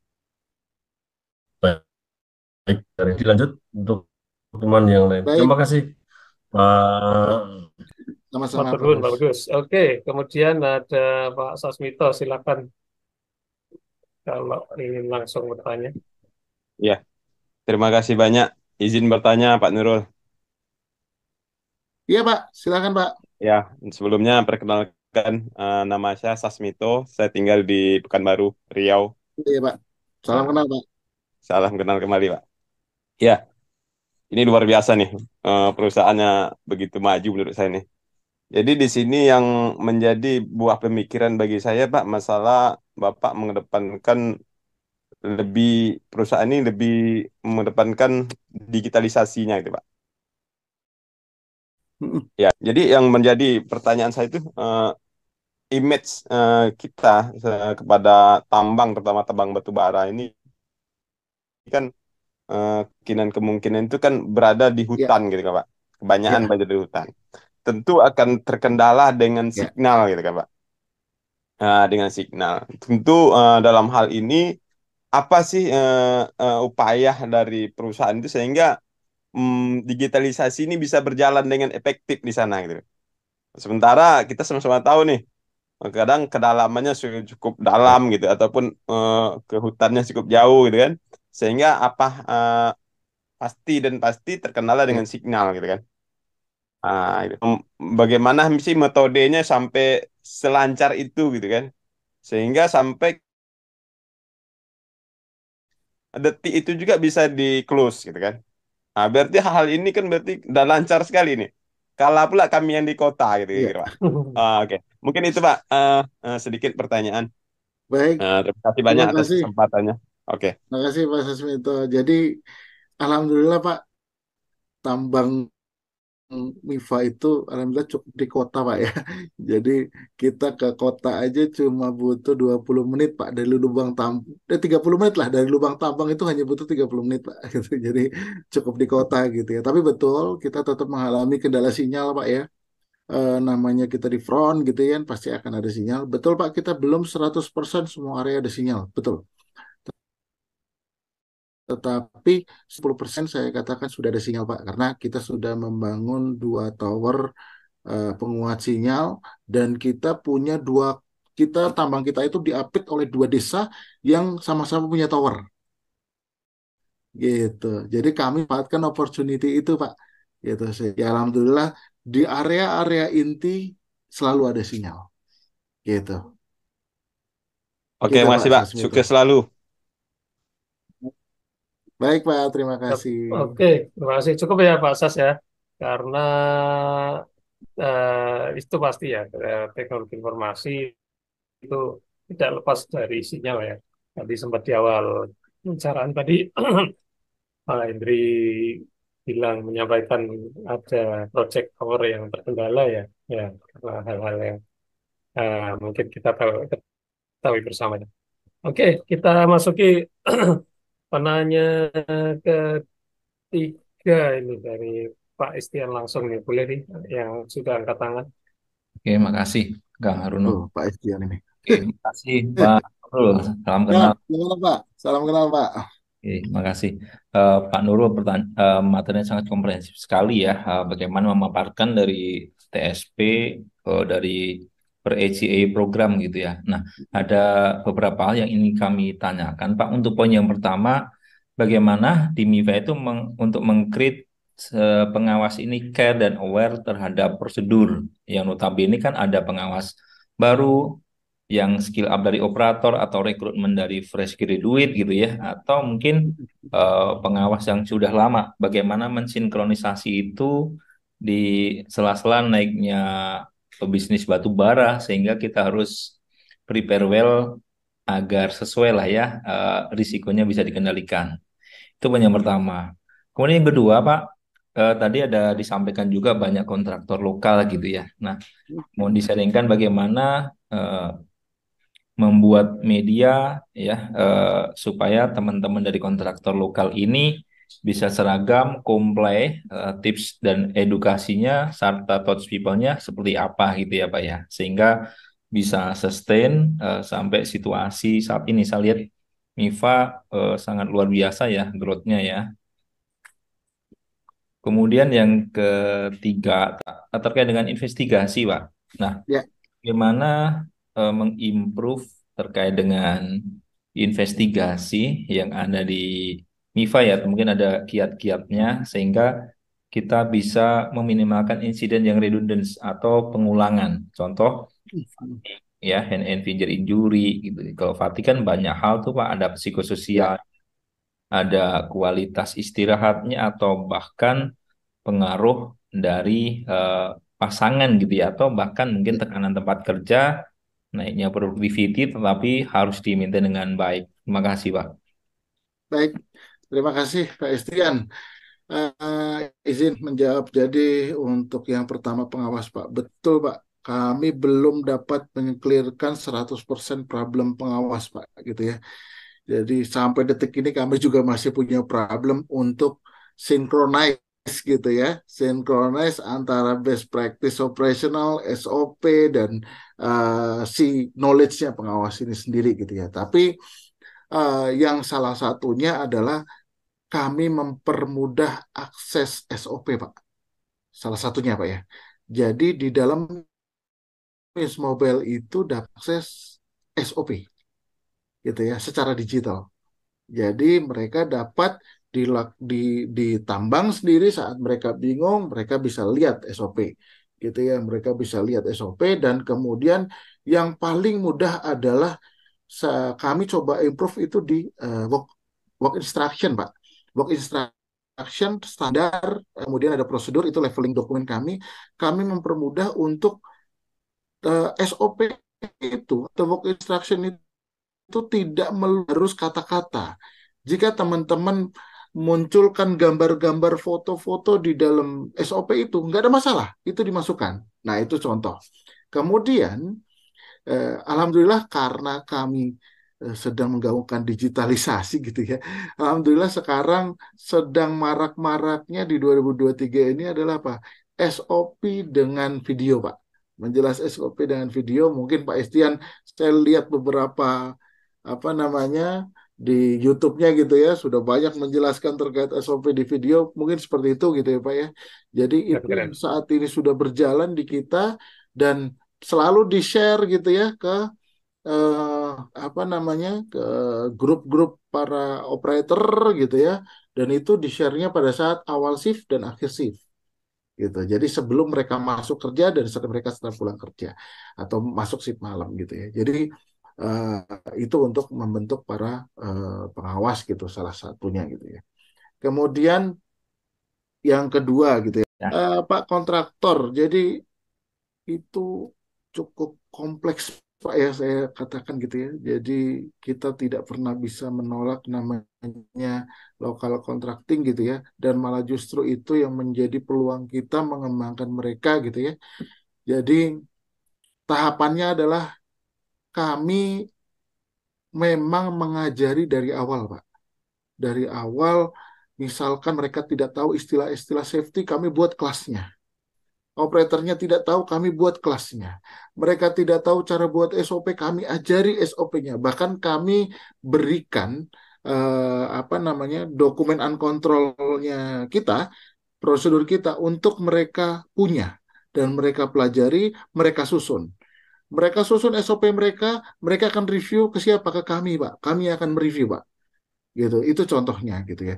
Terus mereka membuat form-form P2H segala macam itu setelah mereka buat mereka reviewnya ke kita Pak. Jadi kita benar-benar mengajari mereka dari nol untuk membentuk itu sehingga kita menetapkan kontraktor apa namanya CSM kontraktor safety management itu eh, apa namanya sudah ada dasarnya dan hampir seragam. Jadi contoh, misalkan SOP, sama semua tuh kelihatannya Pak. Jadi yang pengoperasian tuh hampir sama semua, cuma berbedanya di HIRA-DC biasanya Pak. Kalau sudah ada kejadian di kontraktor ini, akhirnya DC dia kan berubah nih Pak. Nah, paling berbedanya di situ gitu. Kemudian kalau kayak P2A, itu hampir sama tuh Pak. P2H formnya tuh sama. Nah, contoh seperti itu. Karena kami kontraktornya kecil-kecil Pak ya. Cuma 5 unit ya. Cuma 6 unit. Nah, contoh seperti itu. Itu yang apa namanya coba kami kembangkan dari awal gitu ya. Kemudian kami tetapkan requirement di 2021 bahwa seluruh PJO wajib POP. Wah, itu dari 20sembilan belas Pak. Dari 2019 kejar tuh POP. Tapi 2020 COVID, Pak. Wah, nggak ada yang POP kan. Jadi baru 2021 kejar tuh kemarin mereka tuh. POP, POP ya, gitu. Jadi alhamdulillah ya sudah paling sisa 2-3 PJO saja yang belum POP gitu ya. Dan mereka sudah tahu pada saat tidak memiliki POP, mereka tidak akan mendapatkan surat pengesahan kalau untuk kontraktor. Baik, untuk yang terakhir apa ya, Pak? Tadi, Pak? Peningkatan kualitas investigasi, Pak, supaya tidak repetitif gitu. Oke, investigasi. Saya agak sedikit bingung menjelaskan untuk kejadian berulang gitu ya, Pak ya.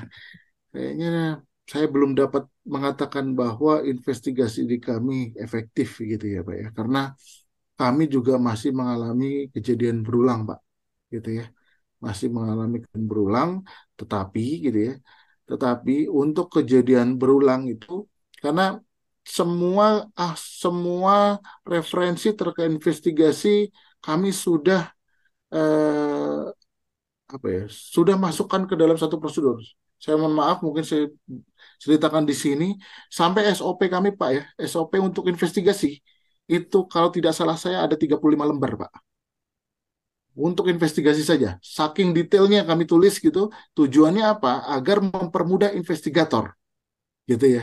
Tapi sampai sekarang kami masih menemukan ya, masih beberapa terjadi kejadian berulang, gitu ya. Contoh saja apa namanya orang parkir mundur gitu ya, parkir mundur gitu. Tahu-tahu dia apa namanya nabrak gitu ya, nabrak sampingnya gitu ya. Oke, kita engineering, kita buat parkirannya jaraknya sudah satu satu unit gitu ya, antara satu unit dan area manuvernya kita buat luas gitu ya. Tapi masih terjadi. Kenapa? Oh, karena yang kejadian berulang ini adalah bercanda. Nah, berganti lagi. Nah, hal-hal seperti itu yang masih menjadi bahan analisa kami gitu ya. Sehingga apa namanya kejadian berulang juga mohon maaf kami belum dapat men-sharing bahwa gimana sih tips and triknya gitu Pak Istian. Baik, Itu baik. sih Pak Istian. Makasih Pak Nurul, penjelasannya sangat clear sekali, Pak. Baik, terima kasih Pak Istian. Silakan Pak Oke, Haruno. oke, ada yang angkat tangan lagi, Pak Muklis, dipersilakan. Baik, terima kasih. Selamat malam Bapak-Bapak semua. Malam Pak.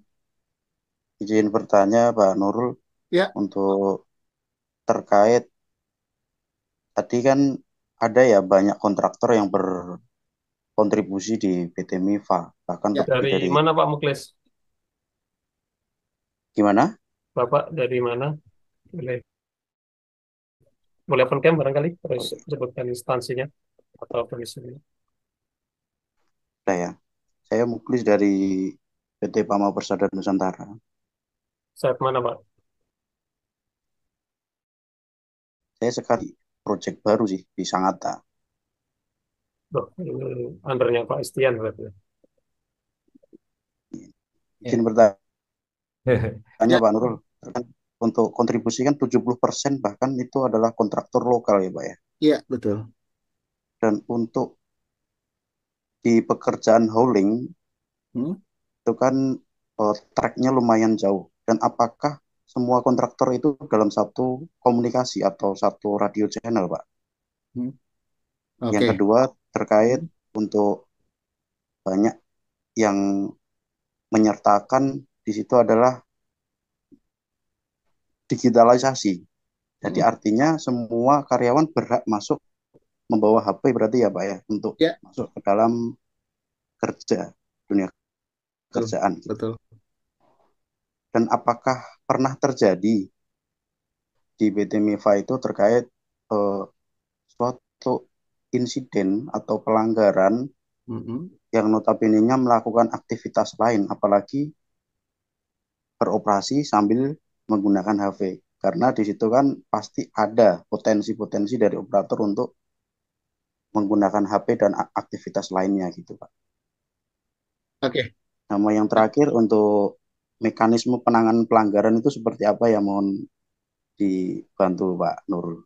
Terima Baik, kasih. Pak. Baik, yang pertama hauling jauh gitu ya. Yang pertama hauling MIFA itu 12 kilo, Pak. 12,3 kilo. Kemudian yang kedua kontraktor lokal. Kontraktor lokal kami tidak menghandle hauling, Pak, tapi hanya pekerjaan support services. Jadi unit-unitnya itu support services, bukan untuk hauling, Pak ya. Jadi contoh untuk apa namanya mining services gitu ya, untuk apa grader jalan, pengangkutan sirtu gitu ya, terus pembuatan paritan gitu ya, terus perawatan jalan, tapi bukan untuk hauling. Dan mereka tetap satu channel radio, Pak, gitu ya, tetap menggunakan satu channel radio karena kami channel radio itu tidak tidak dibeda-bedakan kontraktor gitu ya, tapi dibedakan berdasarkan proses, bukan dibedakan berdasarkan kontraktor. Itu untuk channel radio. Kemudian untuk yang kedua terkait dengan operator yang masuk di area operasional menggunakan eh, apa namanya handphone gitu ya. Memang kami belum melarang untuk masuk area operasional tidak membawa handphone gitu ya. Apakah ada kejadian? Pernah Pak kejadian gitu ya? Pernah kejadian operator yang nakal gitu ya. Jadi yang pertama penanganannya adalah kami setiap unit hauling dan getting, unit yang berjalan lebih dari 1 kilo, lebih dari 1 kilometer itu terpasang dengan apa namanya, kamera unit gitu ya, kamera unit. Jadi operator ini nakal gitu. Nakalnya gimana?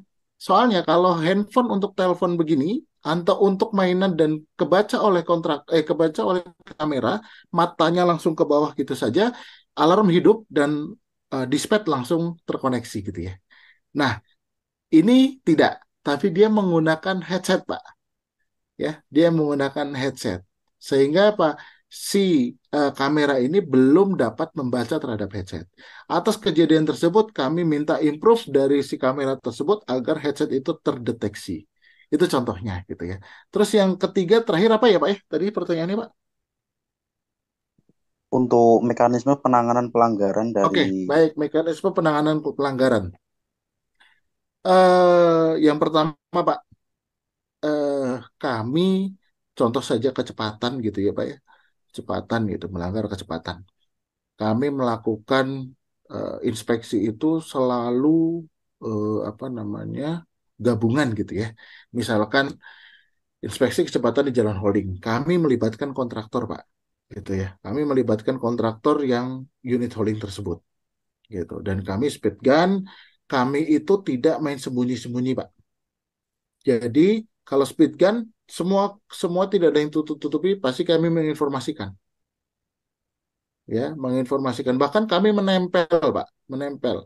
Hari ini, hari ini, hari ini, itu ada pemeriksaan apa namanya, kecepatan. Pertanyaannya adalah, gitu ya, pada saat muncul, oh ada tulisannya, berarti selain hari itu orang akan melanggar kecepatan, gitu ya. Nah, orang membaca itu terkadang membaca sekali dan dihafal, Pak. Nah, kami tidak. Kami mengganti schedule itu terserah kami, Pak. Jadi di papan itu misalkan Senin, Kamis, eh, Jumat. Nah, pada saat sudah selesai minggu itu, di hari minggunya kami ganti misalkan. Selasa, Rabu, Kamis misalkan. Nah, misalkan seperti itu. Itu kami ganti setiap minggu. Kalau dia baca, syukur dia berarti dia selamat gitu ya.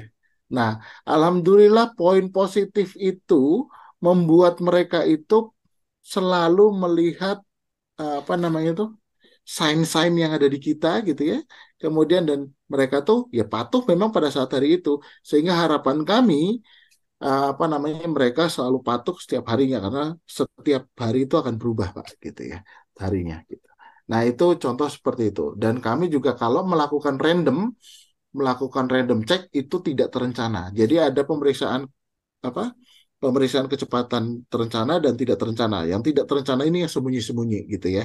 Dan ini dilakukan oleh speed check ya, speed check yang kita lakukan secara individu gitu ya. Kemudian di tahun, insya Allah di awal Januari kita sudah pasang digital speed check gitu ya, yang langsung digital gitu ya terhadap kecepatan di per kilometernya. Karena kami di sepanjang 12 kilo itu kami ada fiber optik yang internetnya bisa bisa diutilisasi gitu ya. Nah, untuk penerapannya gitu ya, apabila ditemukan apabila ditemukan kecepatan, kami sudah ada bukti, bukti itu kami serahkan kepada pengawasnya, Pak. Pengawasnya. Jadi ini buktinya, silakan diberikan sanksi sesuai dengan peraturan yang berlaku gitu ya. Nah, kami memberikan waktu biasanya untuk menerapkan apa namanya, menerapkan sanksi itu per kategori. Apabila ringan, kami tunggu 2 kali 24 jam menerapkan sanksinya. Apabila kejadiannya berat gitu ya, berat, kami tunggu 7 kali 24 jam untuk penyelesaiannya. Itu Pak Muklis penjelasannya. baik, terima kasih banyak Pak Nurul. Jadi lanjut. Tapi Oke. yang apabila PHK itu biasanya kalau misalkan itu di perusahaan kami gitu ya, di perusahaan Mifa sendiri biasanya langsung nanti dari HRD-nya yang menginformasikan ke kami gitu ya kalau PHK. Tapi kalau cuma yang langsung menginformasikan ke kami dan HRD juga menerima informasinya. Begitu sih Pak Muklis. Baik, terima kasih Pak Nurul. Oke. Pak Muklis ya, semoga cukup jelas ya. Ini ada pertanyaan setelah Pak Muklis, Pak Muhammad Azizi ya, semalam Pak, saat menarik dengan sistem teknologi yang telah diterapkan oleh PT MIPA, terutama sistem ASE, sedikit bertanya apakah ada sistem teknologi pengendalian mengenai produksi untuk mengontrol dan memonitoring produksi yang telah diiklankan pada PT MIPA. Oke, baik Mas Haruna ya. Jadi Siap. digitalisasi untuk produksi itu tadi yang saya jelaskan ada di OMDB ya, secara web base gitu ya, secara web base. Tapi untuk report performance gitu ya, informasi performance itu ada di MIMS Mobile. Jadi kalau mau lihat reportnya saja di MIMS Mobile bisa. Tapi kalau untuk lihat detailnya termasuk yang connecting dengan main plan gitu ya, dengan planningnya itu ada di web base gitu ya. Itu penjelasannya Pak Azizi. Kemudian saya lanjutkan aja ya, Pak ini ya Mas Haruna ya. Ya, Pak Hendri Ya, Trilaksana. jadi Pak Henry terkait krisis gitu ya, program krisis manajemen karena ada COVID gitu ya. Apa saja sebagai krisis perusahaan, bagaimana memastikan BCW dapat berlangsung dengan baik. Jadi gini Pak, saya juga kebetulan baru belajar BCM dan BCP itu 2020 Pak. Jujur saja, saya belum belum ahli sekali di krisis manajemen. Jadi pada saat itu kita operasional tuh hampir terhenti karena fuel Pak ya, karena fuel yang tidak dapat masuk, terus karyawan ya, apalagi ya, yang tidak boleh keluar dan tidak boleh masuk. Nah, itu yang menjadi operasional kami agak terganggu pada saat itu. Nah, apa saja yang dikategorikan, kami sudah membuat matriks Pak kebetulan gitu ya. Jadi ada yang terkait operasional, yang masuk kategori krisis tuh macam-macam ya Pak ya. Ada yang terkait legal, terkait operasional, terkait eksternal gitu ya, kemudian terkait safety sendiri atau environmental HSE gitu ya, terkait dengan inventory atau logistik itu ada semua. Jadi kami preparationnya by matrix itu yang dilakukan penilaian oleh para komite gitu ya. Kami ada komite BCM-nya gitu ya.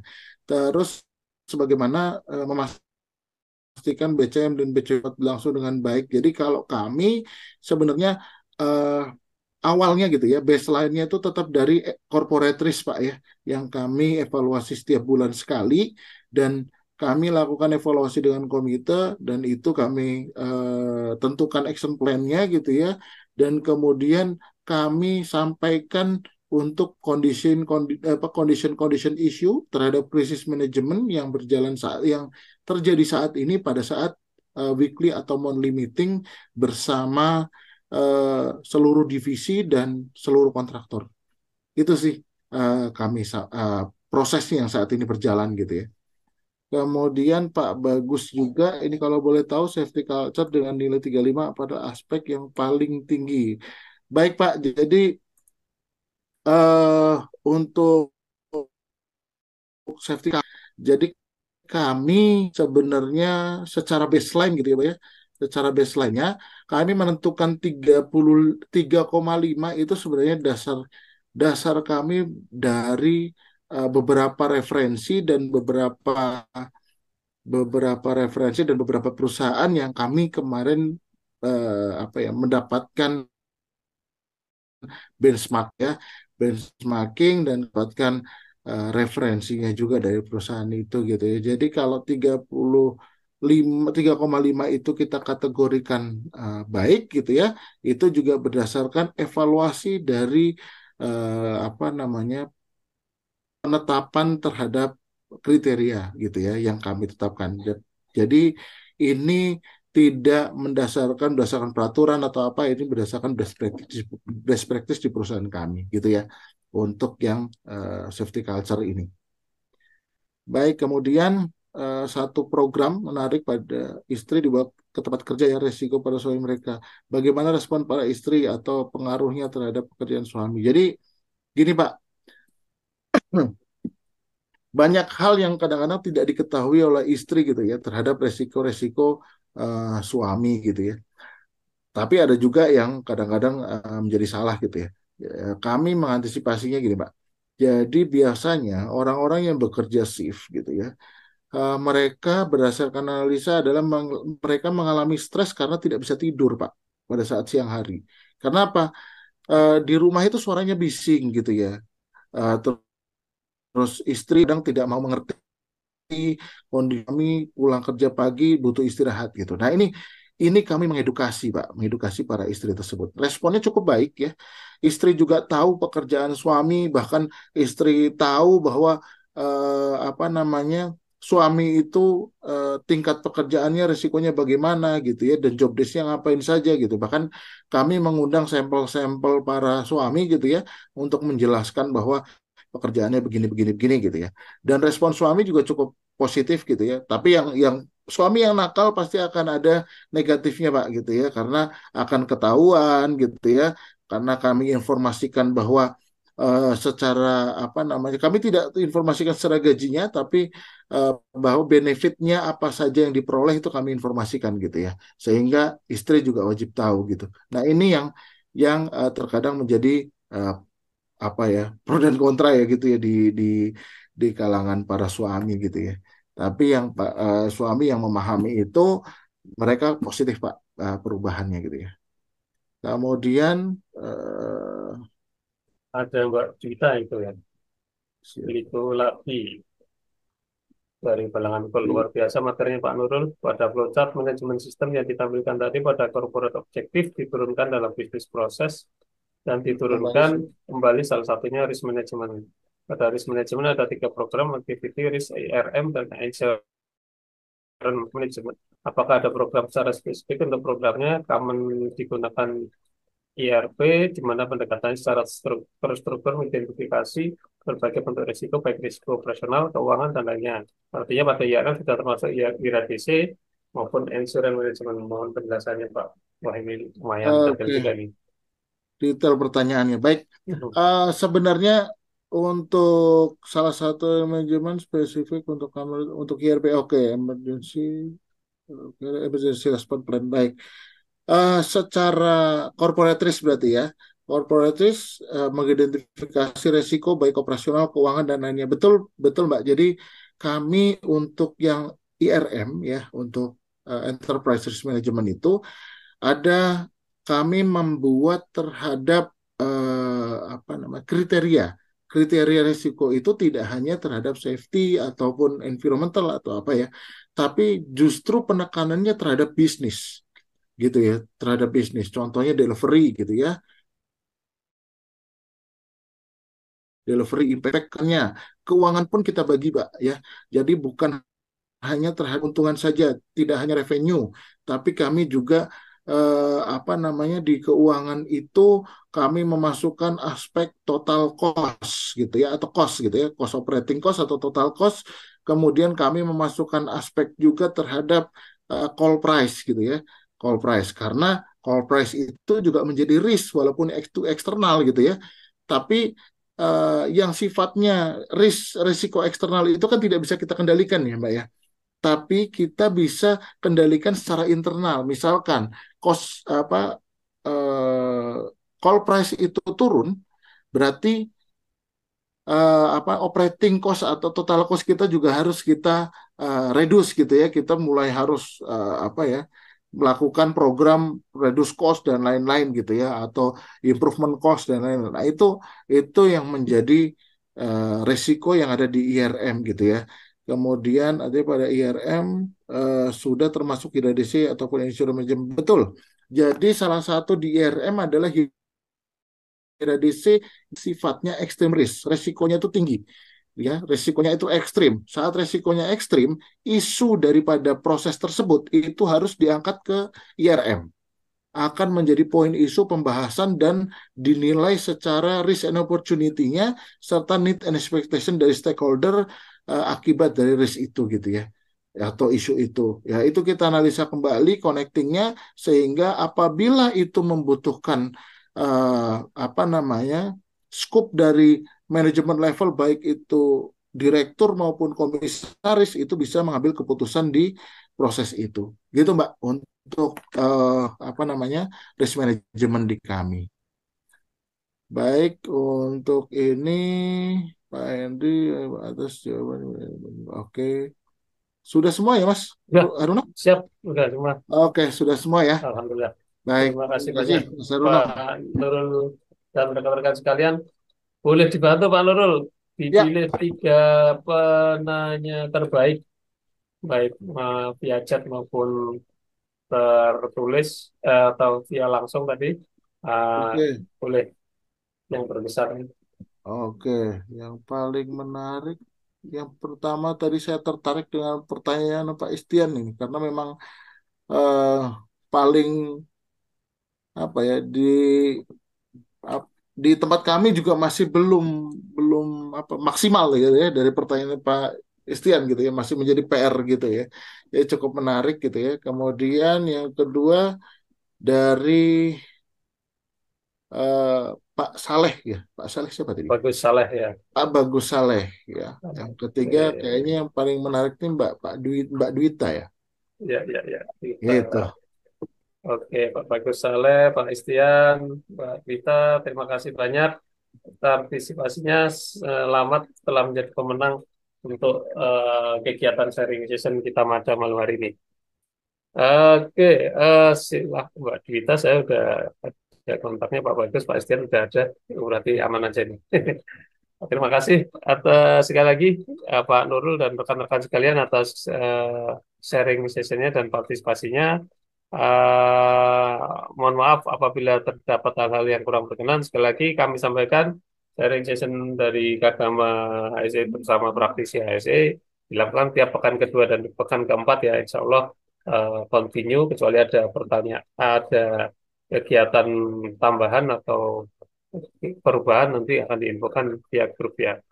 Sekali lagi Pak Nurul luar biasa. Terima kasih banyak. Baik, sama-sama Pak. eh, Kami tutup ya secara resmi ya kegiatan malam hari ini. Bagi rekan-rekan yang ingin lanjut diskusi atau saling menyapa, kami persilakan. Wabillahi taufiq wal hidayah. Assalamualaikum warahmatullahi wabarakatuh. Semangat pagi. Waalaikumsalam Pagi, warahmatullahi Waalaikumsalam warahmatullahi wabarakatuh. Terima kasih Terima Pak kasih Istian, Pak Pak Mas. Nurul, Selamat Pak malam. Sasito, Pak Ebru, Pak Terima Ubed, kasih. Pak Gita.